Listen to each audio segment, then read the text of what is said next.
بسم اللہ الرحمن الرحیم۔ محترم ناظرین السلام علیکم۔ ایک مرتبہ حضرت عیسیٰ بن مریم علیہ السلام کسی پہاڑ کی چوٹی سے گزر رہے تھے۔ اس وقت ابلیس ان کے پاس آیا اور اس نے ان سے کہا، روح اللہ، یہ بتاؤ کیا تمہارا خدا اس بات پر قادر ہے اگر تم اس چوٹی سے نیچے گرو کہ وہ تمہیں بچا سکتا ہے؟ حضرت عیسیٰ علیہ السلام نے کہا، جی ہاں، میرے رب کو یہ قدرت حاصل ہے۔ ابلیس نے کہا، یہ بات حق ہے اور آپ اپنے اس دعویٰ میں سچے ہیں تو آپ اپنے آپ کو اس پہاڑ کی چوٹی سے گرا دیں، میں دیکھتا ہوں کہ آپ کا رب آپ کو مرنے سے کیسے بچاتا ہے۔ حضرت عیسیٰ علیہ السلام نے محسوس کیا کہ شیطان لعین انہیں ناجائز وسوسہ میں مبتلا کرنا چاہتا ہے۔ انہوں نے اس سے کہا، لعین، کیا تو چاہتا ہے کہ میں اپنے رب کی آزمائش کروں؟ یہ علیحدہ بات ہے کہ مجھے اس بات کا یقین ہے کہ میرا خدا میری حفاظت کرے گا۔ اللہ کا ہر فرمان برحق ہے اور ہمیں اس میں شک کرنے کی کوئی گنجائش نہیں ہے، لیکن میں خدا کی آزمائش نہیں کرتا۔ کچھ دنوں کے بعد ابلیس ان کے پاس آیا اور ان سے کہا، عیسیٰ علیہ السلام، تم تو اللہ ہو کیونکہ تم مردے زندہ کرتے ہو اور غیب جانتے ہو اور لوگوں کو غیب کی خبریں دیتے ہو۔ حضرت عیسیٰ علیہ السلام نے اس کی بات کاٹتے ہوئے کہا، لعین، تو جھوٹ رکھتا ہے، میں خدا کا مستجابی بندہ ہوں۔ اللہ میری دعائیں قبول کرتا ہے اور اسی کے حکم سے مردے زندہ ہوتے ہیں، اور جہاں تک غیب کی باتوں کا تعلق ہے، خدا مجھے غیب کی اطلاع دیتا ہے، میں لوگوں کو اس کی خبر دیتا ہوں۔ جب ابلیس نے دیکھا کہ عیسیٰ علیہ السلام اس کے جال میں پھنسنے پر آمادہ نہیں ہیں تو اس نے چیخ ماری اور ان کے سامنے سے بھاگ کھڑا ہوا۔ ابو نصر نیشا پور کا سلطان ہو گزرا ہے۔ ایک مرتبہ وہ اپنے داؤد لشکر کے ساتھ اپنے دارالحکومت میں داخل ہو رہا تھا۔ ایک مکان سے ایک قاری کی آوازیں اسے چونکا دیا۔ ابو نصر قرآن سننے کے لیے رک گیا۔ قاری نے دل سور آواز سے قرآن کی آیت نمبر 26 کی تلاوت کی، جس کا ترجمہ یہ ہے، آپ کہہ دیں کہ اے اللہ، تو ہی مالک الملک ہے، تو جسے چاہے سلطنت عطا کرے اور جسے چاہے سلطنت چھین لے، اور جسے چاہے عزت دے اور جسے چاہے ذلت دے، تمام بھلائی تیرے ہاتھ میں ہے، بے شک تو ہر چیز پر قدرت رکھتا ہے۔ اس آیت مجیدہ نے سلطان کے دل پر گہرا اثر کیا۔ وہ یہ آیت سن کر کانپ اٹھا، گھوڑے سے اترا اور وضو کیا، پھر سجدہ بجا لایا۔ کچھ عرصہ بعد اس قاری کی وفات ہو گئی۔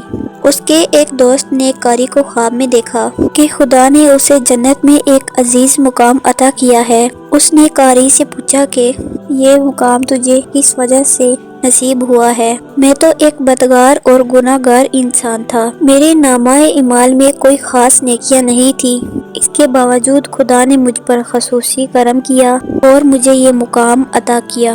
خدا نے مجھ سے فرمایا، تو نے دنیا میں ایک سلطان کو ہماری عظمت یاد دلائی تھی، اس کی وجہ سے آج ہم تم پر رحم کر رہے ہیں اور تجھے بلند مقام عطا کرتے ہیں۔ جی ہاں، اللہ تعالیٰ کا فرمان ہے، اذکرونی اذکرکم، تم مجھے یاد کرو، میں تمہیں یاد کروں گا۔ پرانے زمانہ میں انطاکیہ ایک بہت بڑا شہر تھا۔ یہ شہر ایشیائے کوچک میں واقع تھا۔ اس شہر کی لمبائی 12 میل تھی۔ اس میں انسانوں کی ایک بھاری تعداد قیام پذیر تھی۔ انطاکیہ شہر کے لوگ گمراہ اور ظالم تھے۔ وہ ستاروں اور بتوں کی پوجا کرتے تھے۔ اللہ تعالیٰ نے ان کی رشد و ہدایت کے لیے ان کے پاس 2 نبی بھیجے۔ پہلے شہر نے ان کی تقدیر کی، ان کی تقدیر کے لیے تیسرے رسول کو وہاں بھیجا گیا۔ چنانچہ تینوں انبیاء نے لوگوں کو اسلام کی دعوت دی اور شہر کے گوشہ گوشہ میں انہوں نے تبلیغ دین کی، لوگوں کو توحید کی دعوت دی، معاد اور قوم قیامت سے آگاہ کیا اور انہیں عذابندی سے خبردار کیا۔ اہل شہر بڑے بدبخت تھے۔ 3 انبیاء کی مشترکہ تبلیغی کوششوں کا ان پر کوئی خاص اثر نہ ہوا اور پورے شہر میں سے 40 لوگوں نے دعوت حق کو قبول کیا۔ شہر کے دوسرے لوگوں نے تینوں انبیاء کو پکڑ کر انہیں سخت اذیتیں دی اور ظلم کی انتہا یہ کی گئی کہ ان مظلوموں کی گردن میں سوراخ کر کے اس میں رسیاں ڈالی گئی اور شہر کے لوگ رس کے بسمن سے لطف اندوز ہوئے۔ اس شہر میں ایک مرد مومن رہتا تھا جس کا نام حبیب النجار تھا۔ وہ ان انبیاء پر ایمان لایا تھا لیکن وہ اپنے ایمان کو مخفی رکھتا تھا۔ وہ شہر میں بھائی کا کام کرتا تھا۔ اسے جو مزدوری ملتی تھی وہ اسے 2 حصوں میں تقسیم کرتا تھا۔ ایک حصہ وہ اپنے اہل خانہ کو کھلاتا تھا اور دوسرا حصہ غرباؤں اور مساکین میں تقسیم کر دیتا تھا۔ جب حبیب النجار کو اس ظلم کا پتہ چلا تو انہوں نے اپنی قوم کو تبلیغ کرتے ہوئے کہا، اے میری قوم، ان رسولوں کی پیروی کرو، ان کی اتباع کرو جو تم سے کوئی اجر نہیں مانگتے اور وہ رائے راست پر ہیں، اور میں کیوں نہ اس ذات کی بندگی کروں جس نے مجھے پیدا کیا ہے اور جس کی طرف تم سب کو پلٹ کر جانا ہے۔ کیا میں اس ذات کے علاوہ کسی کو معبود بناؤں؟ کہ اگر خدائے رحمان مجھے ضرر پہنچانے کا ارادہ کر لے تو ان کی شفاعت مجھے کوئی فائدہ نہیں دے سکتی اور نہ ہی وہ مجھے چھڑا سکتے ہیں، تب تو میں سری گمراہی میں مبتلا ہو جاؤں گا۔ میں تو تمہارے پروردگار پر ایمان لے آیا ہوں، لہٰذا میری بات سن لو۔ کیا میں اسے چھوڑ کر دوسرے معبود بنا لوں؟ حالانکہ خدائے رحمان مجھے کوئی نقصان پہنچانا چاہے، نہ ان کی شفاعت میرے کوئی کام آ سکتی اور نہ ہی وہ مجھے چھڑا سکتے ہیں۔ اگر میں ایسا کروں تو میں وعدے گمراہی میں مبتلا ہو جاؤں گا۔